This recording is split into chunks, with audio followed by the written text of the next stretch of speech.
Big speech today in Jeb's Evangelical outreach. Speaking at his first major forum after huddling with major donors in Miami, Jeb Bush heads to the National Hispanic Christian Leadership Conference in Houston, Texas today. With more than 1,000 Hispanic evangelical leaders expected, this is a big opportunity for Bush to keep making inroads with the socially conservative voters who could deliver the nomination for him, as they did for his older brother. In addition to talking about his personal history with Christianity and family, he'll also need to address his stances on education and immigration. Bush has taken heavy criticism for his position on Common Core, which is widely detested by conservative Christians.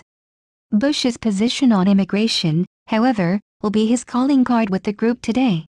Former Arkansas Governor Mike Huckabee also addresses the crowd at NHCLC today, providing Bush the opportunity to align with the evangelical favorite. Prominent evangelical minister likes Jeb, although much disappointed with Republican leadership so far. Samuel Rodriguez says that he remains hopeful about Bush's candidacy. Read the full interview with Bloomberg here. Contra Cruz. Walpole looks at the way Bush and Senator Ted Cruz, our Texas, an evangelical Hispanic himself, are making their appeals to Hispanic voters. Cruz answers questions from the head of the Hispanic Chamber of Commerce at a Washington event today. Beck's Puerto Rico statehood. Tampa Bay Times. On Tuesday in Puerto Rico, Bush spoke in English and Spanish and talked about immigration. As the Washington Post reported, Bush reiterated his support for Puerto Rican statehood and said that the next president should help make Puerto Rico a state if residents vote to do so. Jeb week on establishment endorsements. 538. So far, Bush has won very few endorsements. No current Republican senators or governors have endorsed him, and only 5 members of the House of Representatives have done so, all from his home state of Florida. Fortunately for Bush, none of his rivals are doing much better. How James Baker cost Jeb a donor whale. National Review. The bad blood between Bush and Sheldon Adelson is relatively recent, and it deepened with the news that former Secretary of State James Baker, a member of Bush's foreign policy advisory team, was set to address J Street, a left-wing pro-Israel organization. Adelson sent word to Bush's camp in Miami. Bush, he said, should tell Baker to cancel the speech. When Bush refused, a source describes Adelson as rips.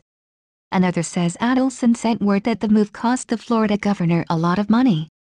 Rubio Israel amendment could kill Iran deal. Time. Senator Marco Rubio has proposed a change to the Iran nuclear review bill that could unravel a carefully crafted compromise and kill the Obama administration's negotiations. At issue is a one-page amendment from the Florida Republican and 2016 presidential candidate that would certify as part of the deal that Iran's leaders have publicly accepted Israel's right to exist as a Jewish state, a proposal earlier pushed by Israeli Prime Minister Benjamin Netanyahu. Earlier this month, President Obama rejected that idea.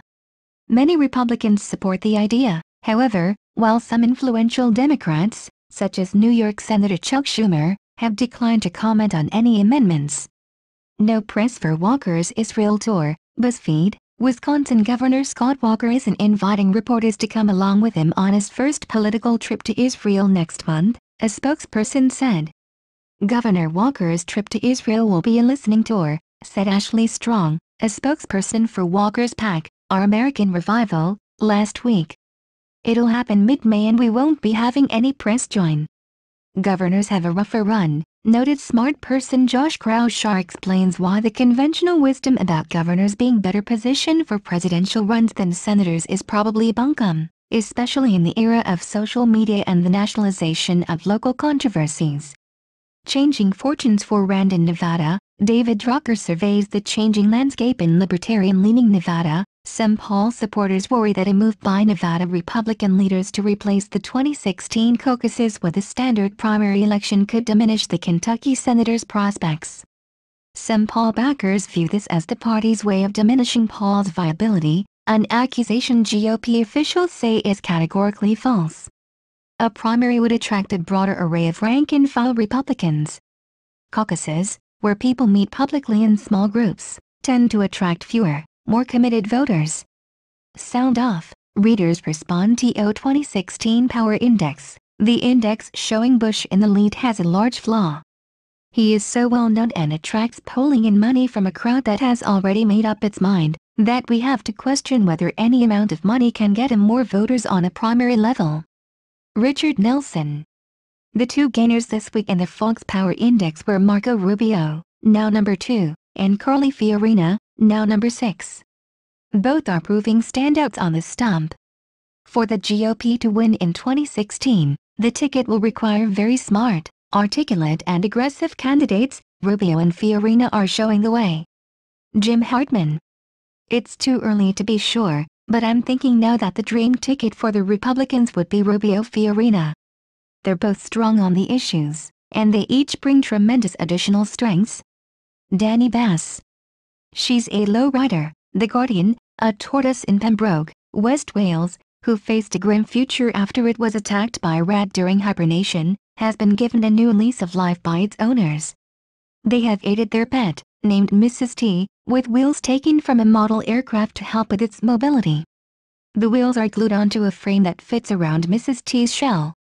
And now, a word from Charles T. Here are two issues in the inner cities. One is single parenthood and the other is the worst schools on earth. Of the first, we have no idea how to solve that. Of the second, we do. If you can't improve the schools, give the kids a choice to go to better schools. The parents beg to have that opportunity, but the teachers' unions won't allow it, and thus the Democrats won't. Charles Krauthammer on Special Report with Bret Baier. Chris Stirewalt is digital politics editor for Fox News. Want FOX News first in your inbox every day? Sign up here. Chris Stirewalt joined Fox News Channel, FNC, in July of 2010 and serves as digital politics editor based in Washington, D.C. Additionally, he authors the daily Fox News First Political News Note and hosts Power Play, a feature video series, on foxnews.com. Stirewalt makes frequent appearances on the network, including The Kelly File, Special Report with Bret Baier, and Fox News Sunday with Chris Wallace.